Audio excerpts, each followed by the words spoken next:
On today's episode, I interviewed Maarten ter, Senior Vice President and Head of Brachy Solutions at Elekta. We spoke about his unusual route from physicist into general management, the impact AI is going to have on careers and jobs, and how creativity and curiosity helped him navigate his career path. This is one for you all to listen to. I hope you enjoy it, guys.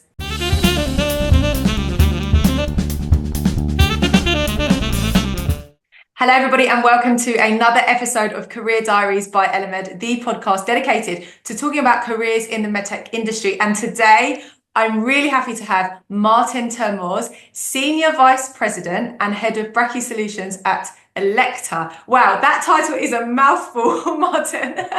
Welcome to the show. Thank you. Thank you. Great to be here. Yes, my business card is about this wide.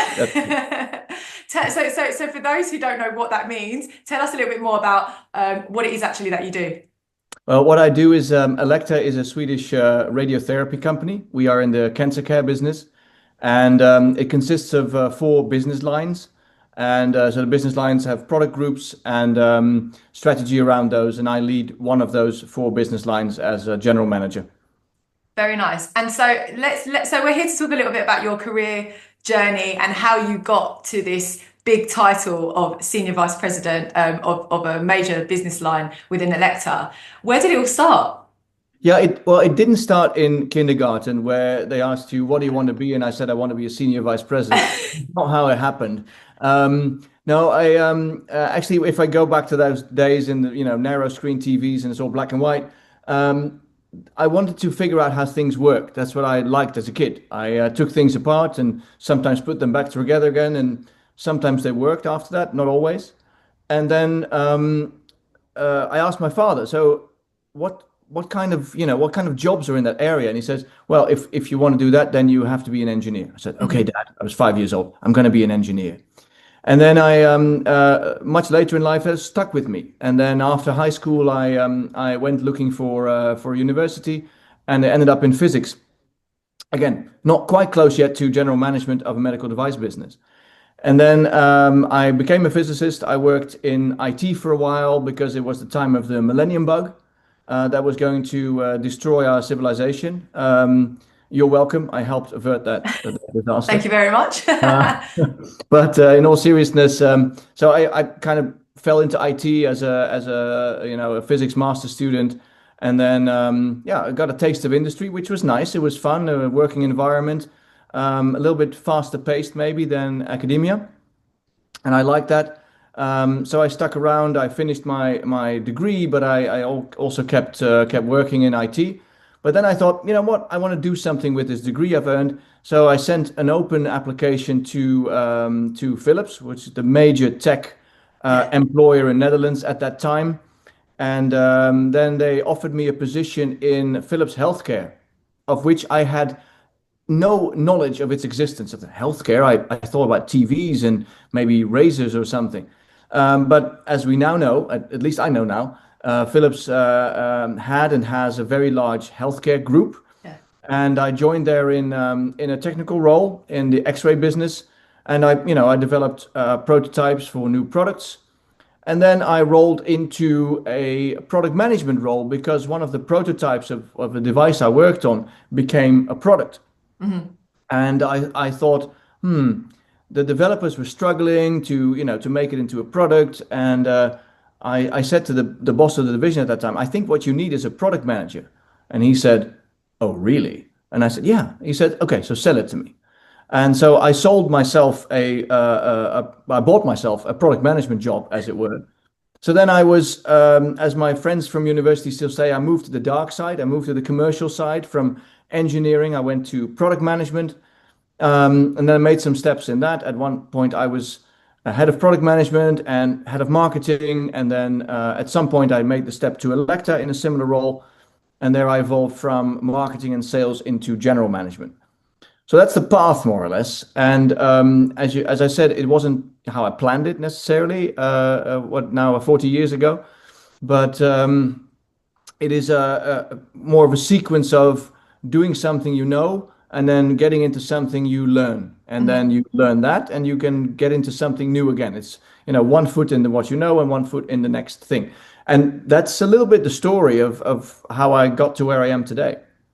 Wow, so that's a really interesting story as well, because you kind of like kept an open mind, it sounds like. And also I want to talk about the quality of that pitch then that you must have done to get yourself that role in product management. Did you ever have like any experience in kind of sales? Because that's essentially what you had to do, right? You had to sell the concept to your boss at the time. Well, not really. I had a good relationship with this boss. I knew him a little bit because Mhm. it was a newly formed division. It was very small, especially by Philips standards, and uh, he was challenging. He would be a challenging type of manager, and I learned already at that time a few things from him. His name was Mhm. Ronald, and what I learned from Ronald is that if you want something, you have to go for it. So Mhm. I actually I didn't really know what kind of role they needed. What I Mhm. saw was that my baby, my prototype product, was becoming a big medical device that people would use to save lives, and I saw that there was a lot of struggle around how to specify that. What are the benefits of it? And I thought, what is the type of person in the company that does that job? And I found I was product manager. So I did Uh-huh. a self-study, read some books, went online. The internet already existed in those days. And I thought, okay, I'm going to pitch myself as a product manager without any relevant knowledge, but I know the product very well. I know Mhm. the customers very well. I've been to the hospitals, I've seen the procedure. So I felt confident from that part. And the other part was super scary because I really didn't know what I was talking about. Mm, Of mm. course, my manager saw that and he saw, well, this kid, yeah, he sees the problem. Yeah, I think he can contribute to the solution. Let's give it a shot. Yeah. So he gave me that break into product management away from engineering, which is one of the choices I think I made consciously. I didn't stay in academia, I didn't stay in engineering. Not that I didn't like it, I just didn't see myself doing it for another couple of decades. Mhm. I thought, okay, this is a great opportunity now to jump and take on something new. So when you made that move from engineering into product management, because you say kind of like you went over to the dark side, what were some of like the biggest differences that you noticed? Well, one of the biggest differences between a product management role and a research and development or engineering role is that you have to think very much from the customer, right? So Mhm. it's Yeah. always good to think from the customer. I tell this to everybody in every role in a company, even if you're in supply chain or you have to think from the customer's point of view. But as an engineer, you are also responsible for the technical execution, right? The architecture, the technology you choose, the planning of new evolutions of this product, whether it's hardware or software. And as a product manager, that's exactly what you shouldn't do. You should Mhm. leave that to the engineers. So I had to think from the customer, and I had to sometimes ignore that I knew exactly how it worked. When the customer says, I want to have this, in my mind, I knew, oh gosh, that's really hard to do. But I would say, okay, noted. I'll take it back to the engineers, see what they can do. Right. So Mhm. I had to also forget a little bit what I knew, not forget, but I had to let the people do their job. Because if you move from one role into the other, I went from the engineering side to the product management side. And what I learned also a little bit the hard way, I'll be honest, I'm glossing over it now, but um, what the software architect said is that please don't do my job for me, right? You have another job now. Mhm. You give me the requirements, I'll make you a product. Okay. Mhm. So I had to learn that as well when I made that step. But it's really different than building things yourself and designing it to just taking what should the benefits be? What is this customer looking for? And then have someone else translate and that into designs and diagrams and code. Mhm. Mhm. And being able to like bridge that gap. So obviously like you have that background of actually knowing the technical side, but now all of a sudden you have to let somebody else do that. And then you focus on actually the customer and essentially being the voice of the customer kind of like back into the business. Really Exactly. interesting. And then you said from there you went into sales and into marketing. How did that happen? Yeah, well, I think that's something that not all companies do it the same way. Mm, I've always seen product management as a form of marketing. Some companies say, well, actually, it's the outpost of R&D. But mhm, I've always seen it as marketing because you have to think, like I said, about the benefits. If you think about the benefits, you start to think about the promotion. So it's closer, and of course, the price of your product will determine. I'm doing four P's of marketing. The price of your product determines its profitability. So how much can you spend in R&D? How much can you spend in cost of goods to be able to make a good product for your company? So I've always seen it as a form of marketing. And then it's not such a big step to actually taking on things like marketing communications, marketing strategy, where you take the market data on board. So I became a manager of a team, which then expanded, and I got extra responsibilities. And here at Elekta, I also got sales on board. Now, I've never really sold anything. I mhm. mean, not really in a professional setting. My secondhand bike online, but I haven't really sold anything. And I realized that. And sales is really a different job. Of course, it's adjacent to product management and marketing. But what I do is I hired an experienced salesperson in my team Hmm. to make up for the deficit that I had in that area. Hmm. Hmm. That's really important as well, sort of like understanding what your skill set is and then strengthening within your team because you can't do everything, right? So it's about making sure that you're plugging those gaps with people within your team. What did you learn about sales? What I learned about sales, it's well, from a different, very experienced salesperson who taught me that sales is 80% confidence and 20% knowledge. So it's not just about knowing the product. Remember going back to those product management days and the engineer, that you can know your product very well, Mm. but if you can't convince yourself Hmm. that it's a great buy and that it's going to be future proof and everything, how on earth are you going to convert a customer? Mm. So what we have to do in the headquarters, let's say, for the people out in the field, is give them the confidence that this product is going to be great. It's going to be accepted in the hospital. It's going to treat the patients. It's going to bring all the benefits that we say it brings. Hmm. And then the salesperson says, "All right, I got this. Let's go." Mm. That's really interesting. So that 20% know-how and 80% confidence. Um, have you applied that elsewhere in your career, Yeah, aside I from think so. that role? So, for example, when now as a general manager, you have to sometimes pitch a new strategy. We're going to do blah blah blah as a service instead of a capital sale. Um, then there are unknowns. In fact, what I've learned is that the higher you rise especially in a big company. Well, actually, no, it's also when you have a small company, that you have to take bigger and bigger decisions based on less and less complete data. Mm, When you're an interesting. engineer, then you have all the information, right? You put it in the computer, it works or it doesn't work. When you are acquiring a company, it's on the other side of the spectrum. Yeah, you do a due diligence, but there are things you don't know, right? There could be skeletons in the closet. You look for them, but you won't find everything. You don't know how, when you integrate this company into your portfolio, how it's going to do in the market. So there are many unknowns. And so when you have to pitch something to yeah, a board of directors or a senior management team, then you will have some knowledge, but you have to also be aware of the fact that there are a lot of things you don't know. But you have to be confident at the same time. So you have to have it's risk of being overconfident even that you think, okay, I know my stuff. I can see how this fits. I've done my homework, 20%, that's the homework. And the rest is I have to convince these people to invest their money into this new development, this acquisition, or whatever it may be. So I would say selling is a skill that comes into many businesses at some Mm, point, probably many times unnoticed. I mentioned, startup company. You start with an idea or a skill or a technology. Very rarely do you start as sales, and let's see which product I can sell. It's usually the other way around. There's a product or a service, and then you go out to sell.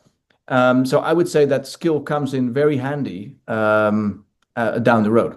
yeah, yeah. And we can talk about your other hat as well because so far we've only spoken about one of the hats that you wear.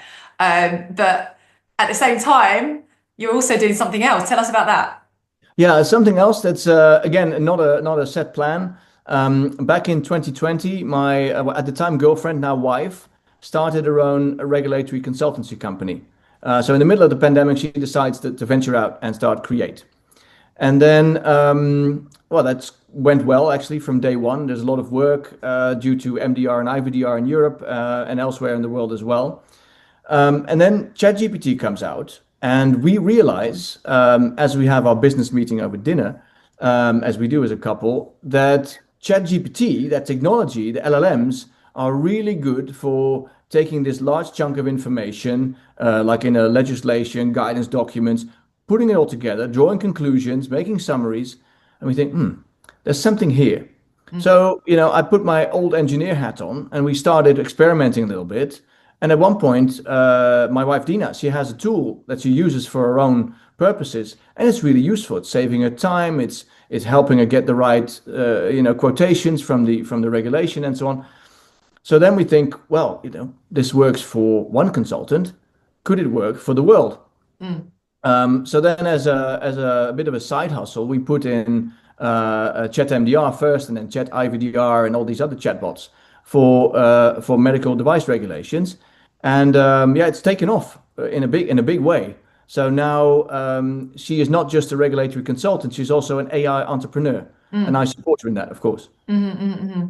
And so coming back then to like the sales piece, because I was talking to somebody about this the other day, and they said to me, Eleanor, you shouldn't call it sales. You shouldn't call it sales because people don't want to feel like they're being sold.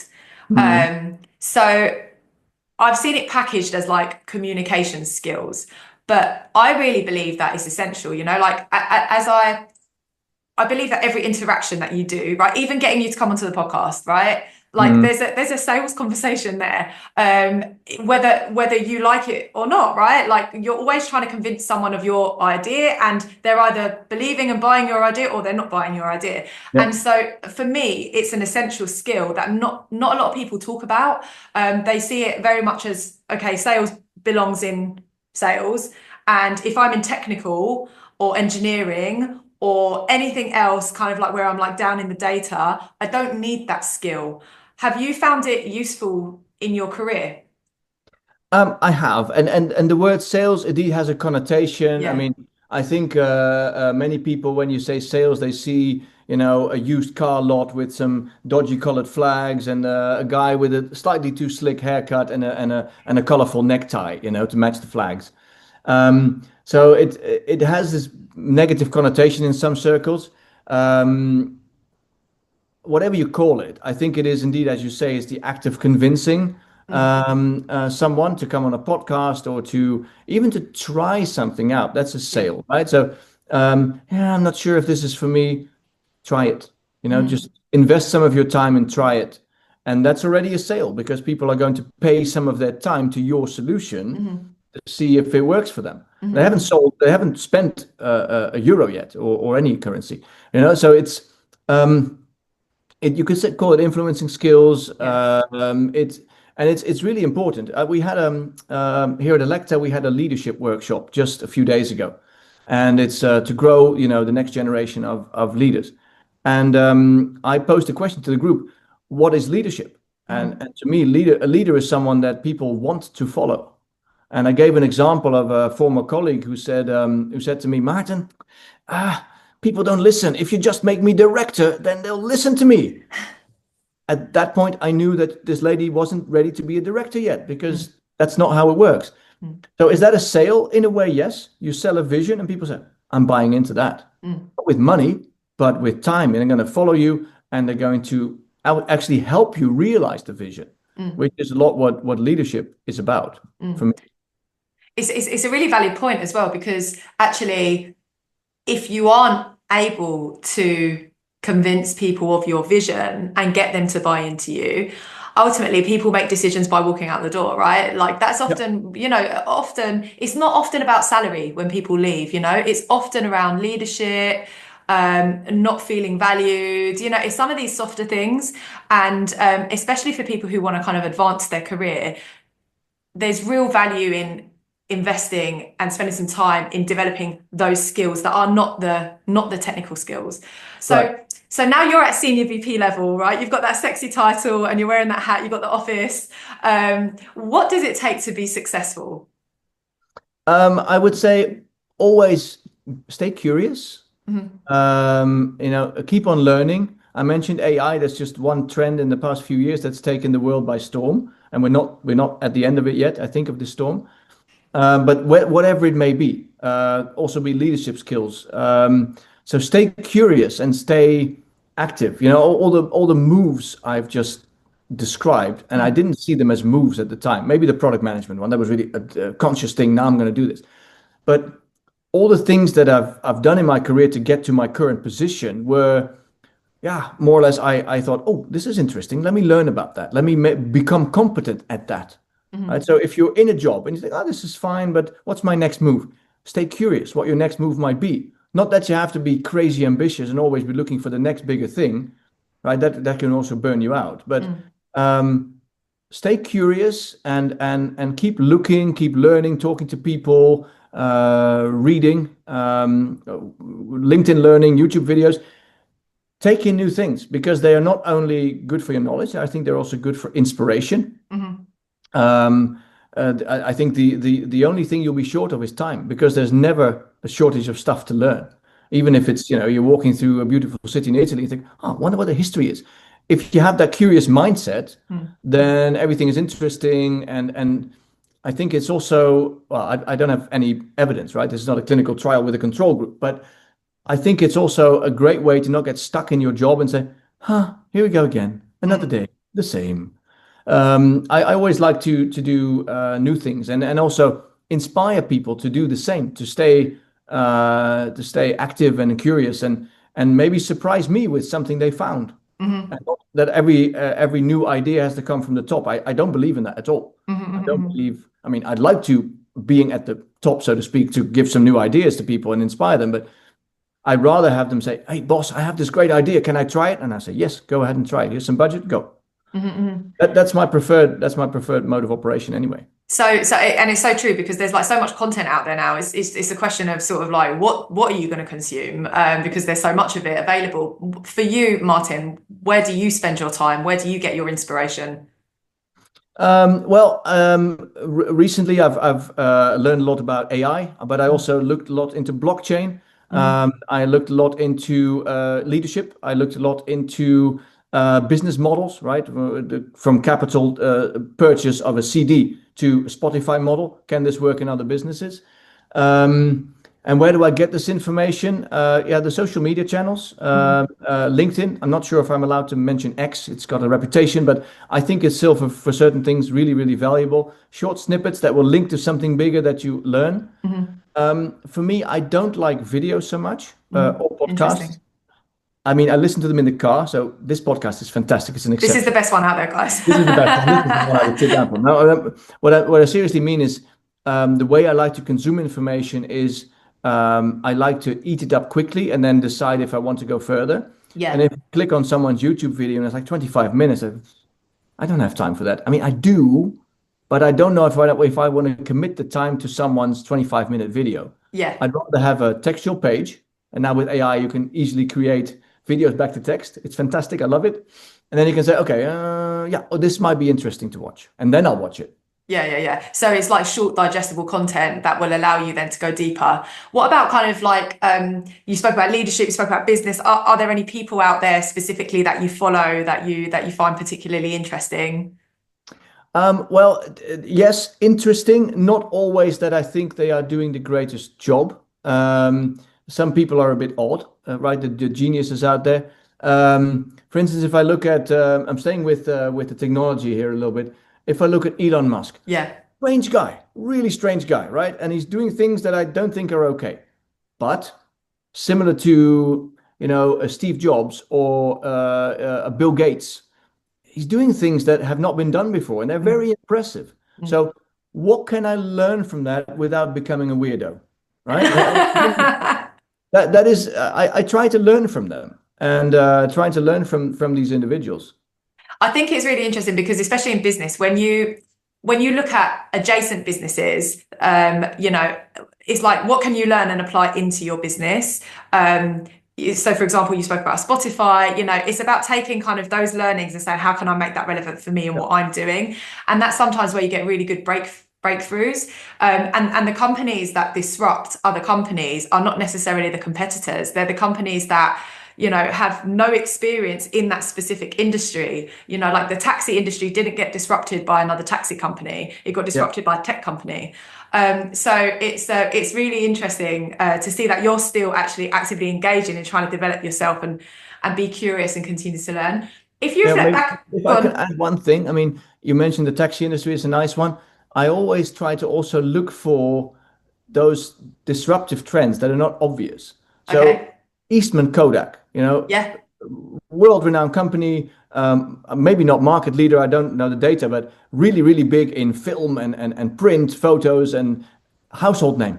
mm, They missed the smartphone trend. yeah, They knew they were on digital photos, that the photo CD very early on. They think, but people will still want to print. yeah. They did not see the smartphone coming. They did not see the social media. So I try to anticipate trends like that. Of course, it's really hard because they're not disruptive for nothing. But to see, okay, what could eat up my business apart from my direct competitor or a new technology or a new drug or a new device, you know? And you make a really interesting point as well around trends. Like, so I remember listening to this other podcast where they were talking about Kamala Harris versus Trump, and actually, like, it was kind of concluded that like one of the reasons that Trump may have won the last presidential election was just the amount of time that he spent on podcasts in comparison Yeah. to Kamala Harris was significant. I'm sure, like if anyone Googled it, you'll see. But basically, it came across as like people want to hear, especially senior leaders, right? People want to hear their voice, their thoughts, what they Mm. have to say. And so the short snippets and the texts and the tweets are great, but I think there's sometimes a mistrust of actually what's going out there. Could it be a really nice curated Yeah. marketing team that's Yeah. done this work? And actually, long form content really allows people to like get to know the individual and it builds that trust. And so podcasts are growing and becoming more and more important. And I think the beauty of something like this as well, Maarten, is you're able to speak to thousands of people that have never met you and that are never going to get time with you in a room, but they're actually hearing your story and like hearing how you've done it so they can take things away and learn themselves. That's the beauty of this sort of like one-to-many approach. So if you reflect back on your career then, Maarten, what have been some of the biggest lessons that you've learned? Um, the biggest lessons I've learned is one I mentioned is don't do the person's job that is in your old role. Mm-hmm. It's really, really important. Give them the space, the same space that you got from your manager at the time to grow and to grow to the next level. Um, I mentioned staying curious. I think that is really, really important. And I want to say one thing about diversity, because diversity is often misunderstood, I think. You often see diversity stats, a male, female, which is one aspect of it. I think it's an important one. But there is also cultural backgrounds. There's neurodiversity. How do people think? You can look at profile dynamics with the colors. How does what does a team look like? Are we all diverse? Male, female, different countries, but do we all think the same way? It's not a diverse team. Yeah. So I think that is super important to have those different points of view and embrace them. Also, if some people are more extroverted, I'm not calling out the salespeople, but and other people are more introverted, maybe the engineers, right? Give everyone space to voice their view, even if it's in the next meeting because they had to think about it. Last thing about that, if you have to think about something, that doesn't mean that you're not smart. I think that it's one thing that is often valued um, differently. So I think the way our businesses are run these days, there's a very high currency of thinking on your feet and being quick and responding quickly. That is actually against diversity because it's usually guys who are a little bit better to do it. Well, as a rule, many women are a bit more thoughtful and think, wait a minute, quick guys, is that really true? And a diverse team will have all those perspectives in it and bring that together Mm, and not just go with the loudest or the fastest. mm. That can work in crisis situations, but for a good functioning team with longevity, it's very essential to manage all those perspectives and make sure everybody has their say and that you have a team in which those perspectives are present. You talk about colors. I know what you're talking about, but just can you clarify a little bit more Yeah, what profiling I methodology don't you mean to use? advertise a tool. I've used it a number of times. I believe it's called Profile Dynamics. Okay. I don't even know who it's by. And they will map a person's driver. So you have Yeah. questions, and then before the time of AI, or maybe this was not a type of AI, but not a large language model, they give you a description of who you are and what makes you tick, and you read it and think, wow, that's pretty accurate. How did they Mm, know that, right? Where's the mm, camera? But then they map it into certain categories, right? You can be very goal oriented, or you can be you're always very competitive. You always want to win, or you're very creative, mm. or you can be very thoughtful, and you have to process all the information and then come with a thoughtful answer rather than thinking on your feet. You can be very spiritual, and so on. So there are many colors, and yeah, and maybe some colors are more useful depending on the business you're in, but as a rule, what I try to do is have a composition of team with as many of those colors present in equal measure if possible, so that you can both think in a caring way, Mhm, but also in a competitive way, right? If mhm, you always think about competitors, killing the competition, it's not good. mm.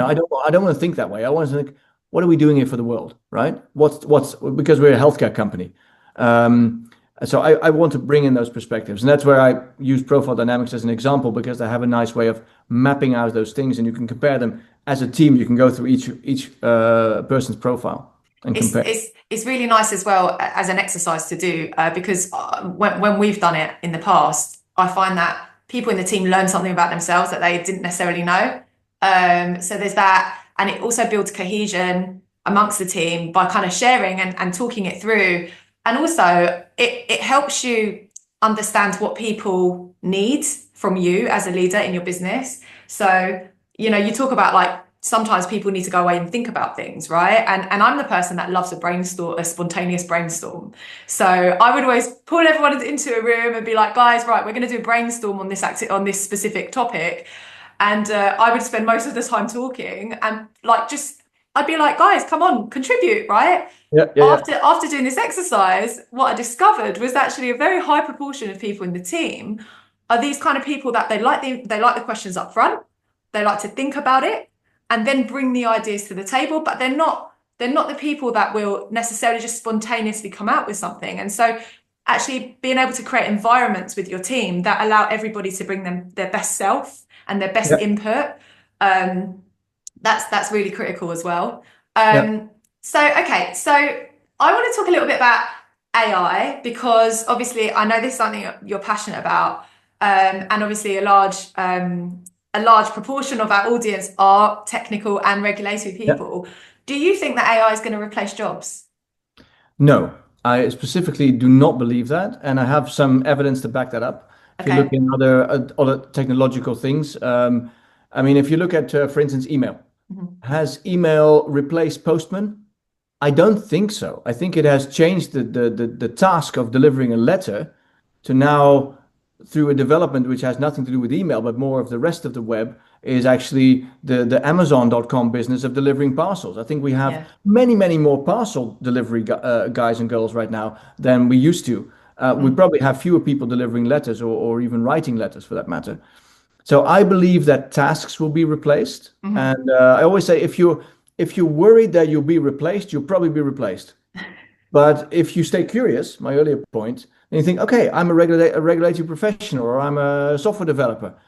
How can I use these tools to make myself better? Mm. Right? So save time or write better documents or write better code, whatever it is you're doing.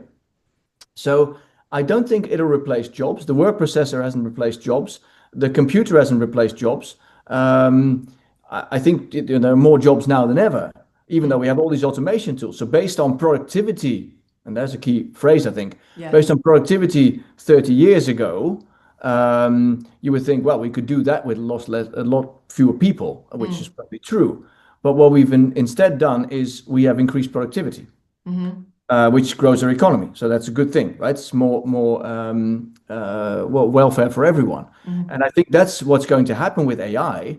It is raising the bar, raising the expectation. When I interview someone for a job now, I ask, how did you use AI to prepare for this interview? And they say, I didn't use AI. So, okay, well, that's your choice. But I think it's very good if you're now a professional, and you should look at your field, and it can be very different where you're a three-dimensional graphic designer, or you are a regulatory person. There'll be different applications of AI or some other technology that you might use. But it is, I think, very important that you keep evolving with it. The big difference with AI compared to other technological advances, and there's not my epiphany, everybody says this, who knows about this sort of thing, is that it's much faster than before. The smartphone took about a decade and a half to get a foothold, and everybody had one. But now, senior citizens are using AI. Within 2 years of its introduction, there are billions of people. There's now, since this weekend, I think there's a whole state where all citizens will get free access to ChatGPT Plus. Yeah, it's UAE, right? I saw that. UAE, yeah. So that is unprecedented, and that's why maybe we need to pick up the pace of staying abreast of these developments, because the developments are very fast. If you want to keep up with just the AI news, it's almost impossible, even for journalists. You don't have to keep up with everything, but just what's relevant to your field. I would advise everyone to keep up with and train those skills. Move away from Googling to prompting, because that's a relevant skill right now. Maybe in 2 years from now, prompting is also replaced by some other user interface to the AI, because of course it's pretty basic. You're typing text to a computer. That's what we did 20 years ago. But that's also an intermediate step. So no, I don't think jobs will be replaced. I think tasks will be replaced, and the level of productivity will be higher. The bar will be raised. So in order to kind of maintain, you need to be looking at how to incorporate these tools into your work. Absolutely. Because the expectations in terms of productivity are going to be higher, and Yes. Companies will be looking at that. So how do you navigate then a career? So let's say somebody's early on in their career, they're thinking about pursuing a career in MedTech, but because the change is happening so quickly, they don't necessarily know actually what those roles are going to look like in the future, what they might be, right? There's new roles popping up all the time. How can somebody plan amongst ambiguity their career route? You can't. I think it's possible, but that's okay. I mean, I didn't plan my career route. I think it's very hard to predict not just which jobs will be around in a few decades. We didn't have, social media marketers a few decades ago. This is a field, right? Search engine optimization was a skill, didn't exist. So that's all new. I don't think you need to plan your path, but I think you need to see what your drivers are. What do you find interesting and important? If you find something interesting and you're good at it, I find basketball fascinating. I'm just not good at it. I'm too short. But if you are interested by it and good at it, then you can use that as your entrance into an industry. It may determine the industry. If you're really good at drawing portraits, then maybe MedTech is not for you. But within the boundaries, if you're an engineer or a marketeer or a regulatory person or a lawyer for that matter, who may want to move into regulatory or something, or just stay in law, you can get an entry into the business. And then my other rules of thumb apply is if you stay curious and stay open and look around you in the business, what other roles are there? What are developing skills that are coming up? And how can I benefit from that? Then I think your path will plot itself. I would advise everyone not to plan a 15-year career path. It's not going to happen. It might make you frustrated, like, oh, I'm already 27. I'm still not a director. I mean, don't do that. I would not do that. Yeah, it's about being receptive and open to where those gaps might be. Yeah. I have a question for you. Do you believe that in order to be promoted, should someone get promoted and then do the new job, or do the new job before they get promoted and then ask for the promotion? And I'm not saying promotion, it might be a side step, a step into these new areas like you're talking about. But my question is, should people be doing that thing first before they ask for it, or get the next step and then start learning and applying the skills? I know that I have several people in my team who disagree with me on this. Yeah, it's Listening and controversial. then now throwing tomatoes at the laptop. But no, I believe in that chance, the chance that I got as a product manager, to know enough to start, right, and have the skills and the motivation, the drive to get it, and then evolve into it. What you need for that is guidance, right? If you drop someone in a job and they are still, on paper unqualified for it, and you just let them go, they might drown. They might not. Some people just come up and they prosper anyway, but people might drown. So you need to give them guidance in the job. But I really believe in giving them the chance. So my final question for you then, Maarten, because it's been a fascinating whirlwind of your career story, but I want to bring it back to the big picture. And the question I ask everyone is, what is the legacy that you want to leave on the world? The legacy I want to leave on the world is that we have made a difference in cancer patients' lives in this case. In general, and make a difference, a positive difference in people's lives. I always tell my team that, you're all very bright. If you wanted to be a millionaire, you should have worked in the stock market. If any people listening are working on the stock market, that's a great career as well. But I always tell them, you choose to do this. You choose to work in healthcare. Regulatory engineering doesn't matter, but you choose to work for the well-being of patients. So what I would like to leave as a legacy, if my final day comes and I look back at the movie of my life, I say, we made a positive impact. I made a positive impact on the world. It sounds super cheesy, but that's how I see it. And it gave me goosebumps. So that's a really strong connection. Well, look, Maarten, thank you for coming on the show. It's been a pleasure to have you. Fascinating. And where can people find you? Find me on LinkedIn. My name, Maarten, double A in the first syllable, Termors at LinkedIn. So I'll be there. Thank you. Have a lovely day.